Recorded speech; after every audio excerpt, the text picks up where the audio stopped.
Drama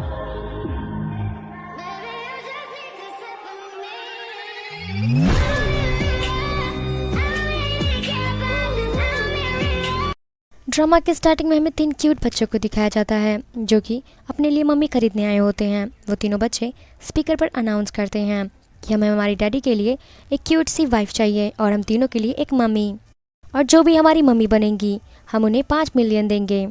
तभी वहाँ पर इस शहर के सबसे बड़े CEO की एंट्री होती है और वो अपने सभी गार्ड्स के साथ उन बच्चों को ढूंढता है।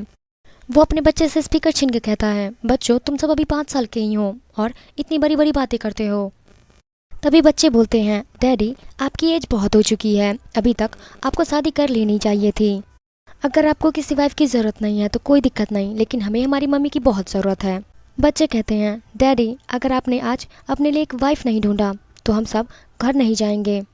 ये सारी चीज़ें बोलने के बाद वो बच्चे वहाँ से भागने लगते हैं और भाग करके एक रोड के किनारे आ जाते हैं। वो बच्चे रोड पर होते हैं तभी हमारी मेन हीरोइन जिया की एंट्री होती है, जो कि इन बच्चों को देख करके तुरंत ब्रेक मारती है और कहती है, बच्चों क्या तुम ठीक हो।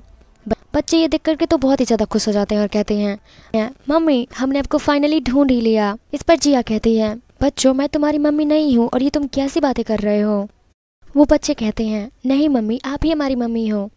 तभी वहाँ पर गार्ड्स आते हैं। ये देख कर बच्चे बोलते हैं, मम्मी हमें बचा लो, ये हमें लेकर चले जाएंगे। जिया अपना हेलमेट उतारती है और जोर से फेंकती है, जिसकी वजह से CEO के ऊपर लग जाता है और वो गिरकर वहीं पर बेहोश हो जाता है। फिर जिया कहती है, तुम सबको शर्म नहीं आता, इतने छोटे बच्चों को किडनैप करते हो। मैं अभी पुलिस को कॉल करती हूँ, वो तुम्हें लेकर जाएंगे और तुम्हें बहुत अच्छा सबक सिखाएंगे। इस पर फूसन का असिस्टेंट कहता है, यानी कि CEO का असिस्टेंट, मिस लगता है आपको कोई गलत फैमिली हो गया है। अब ये तीनों बच्चे तो बहुत ही ज़्यादा डर जाते हैं और भाग करके अपने डैडी के पास जाते हैं और रोने लगते हैं। एक दूसरे से कहने लगते हैं, डैडी को क्या हुआ, अब तो हमारे पास डैडी भी नहीं है। जिया भी भाग कर आती है और देखती है तो वो बेहोश होता है, जिसकी वजह से उसे लगता है कि वो मर गया है। तभी फूशन अपना हाथ जिया के पैर पर रखता है, जिसको देखकर जिया तो बहुत ही ज़्यादा डर जाती है और चिल्लाने लगती है, साथ में बच्चे भी।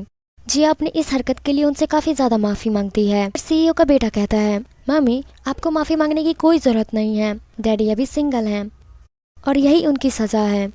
तभी फूशन बोलता है, बच्चों मैं तुम्हारा डैडी हूँ और तुम लोगों को मेरे बारे में क्या क्या बातें बता रहे हो, तुम्हें ऐसा नहीं करना चाहिए। और वैसे भी तुम इसे मम्मी मम्मी क्यों कर रहे हो, मैंने कभी से शादी किया। जिया कहती है, बच्चों पर क्यों चिल्ला रहे हो, ये भी नादान है। बच्चे जिया से कहते हैं, मम्मी प्लीज़ आप हमें अपने साथ लेके चलो ना, नहीं तो डैडी हमें लेकर चले जाएंगे अपने साथ। वैसे भी क्या आप चाहती हो कि हम अपने सिंगल डैडी के साथ जाएं? जिया कहती है, बच्चों ऐसी बातें नहीं करते, वो तुम्हारे डैडी हैं और वैसे भी मैं तुम्हारी मम्मी नहीं हूँ। बच्चे कहते हैं, मेरे डैडी बहुत गरीब है, हमारे पास तो खाने के लिए और रहने के लिए और पहनने के लिए भी कुछ नहीं है। हम तो दिन में एक बार ही बहुत मुश्किल से खा पाते हैं और सड़क पर सोते हैं, इसलिए प्लीज़ आप हमें अपने साथ लेके चलो ना। वो तीनों बच्चे प्लीज़ प्लीज़ करने लगते हैं, काफ़ी प्लीज़ प्लीज़ कर रहे थे, जिसको देखकर जिया को अपने बच्चों की याद आ जाती है। आज से 5 साल पहले उसने भी 3 बच्चों को जन्म दिया था, लेकिन जन्म के तुरंत बाद ही नर्स आई और बताई कि आपके तीनों बच्चों की मौत हो चुकी है, जिसमें से 2 लड़कियां थी और 1 लड़का था। कोई बात नहीं कि मैं अपने बच्चों के साथ टाइम नहीं बिता पाई, लेकिन इन तीनों बच्चों को देखकर लग रहा है कि यही तीनों मेरे बच्चे हैं। जिया उन तीनों बच्चों से कहती है, बच्चों तुम फिक्र मत करो, मैं तुम्हारे साथ हमेशा रहूंगी। इस पर बच्चे कहते हैं, मम्मी पर क्या आप सिंगल हो? जिया कहती है, हाँ। फिर बच्चे कहते हैं, मम्मी तो फिर आप हमारे डैडी से शादी कर लो, आप भी सिंगल हो और वो भी सिंगल हैं। ये सुनकर तो जिया बहुत ही ज़्यादा हैरान हो जाती है और कहती है, क्या? बच्चे कहते हैं, वैसे तो मेरे डैडी एवरेज हैं, पर उनके साथ साथ आपको 3 क्यूट बच्चे भी मिल जाएंगे, जिसकी वजह से आप हमेशा खुश रहोगी। सुनकर तो फूशन अपने बच्चों से कहता है, बच्चों क्या मैं तुम्हें एवरेज दिखता हूँ? मैं तुम्हारा डैडी हूँ और तुम मेरे बारे में ही इतनी बुराइयाँ कर रहे हो। बहुत हो गया तुम सबका ड्रामा, अब चलो। ये सारी बातें बोलने के बाद वो दोनों लड़कियों को गोद में उठाता है और बच्चों को लेके जाने लगता है। बच्चे जिया को बाय बाय कर रहे होते हैं, तभी जिया को याद आता है कि उसके मैनेजर ने कहा था, अगर तुम्हें बोनस चाहिए तो तुम्हें मेरे साथ एक नाइट स्पेंड करना होगा। सुनकर जिया अपने आप को बचाने के लिए कहती है कि नहीं, मेरी शादी हो चुकी है और मैं अपने हस्बैंड को धोखा नहीं दे सकती।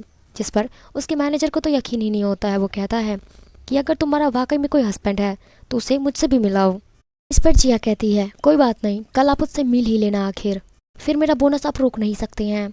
मैनेजर कहता है तो फिर ठीक है। जिया सोचती है अगर मैंने फूसन से शादी कर लिया तो मैं अपने मैनेजर से भी बच जाऊंगी और वो मेरा बोनस भी नहीं रोकेगा और मुझे इसके साथ साथ 3 क्यूट बच्चे भी तो मिल रहे हैं। मुझे अपने बच्चों की याद नहीं आएगी कभी भी। तभी जिया फूसन को बांस देती है और कहती है चलो हम शादी करते हैं।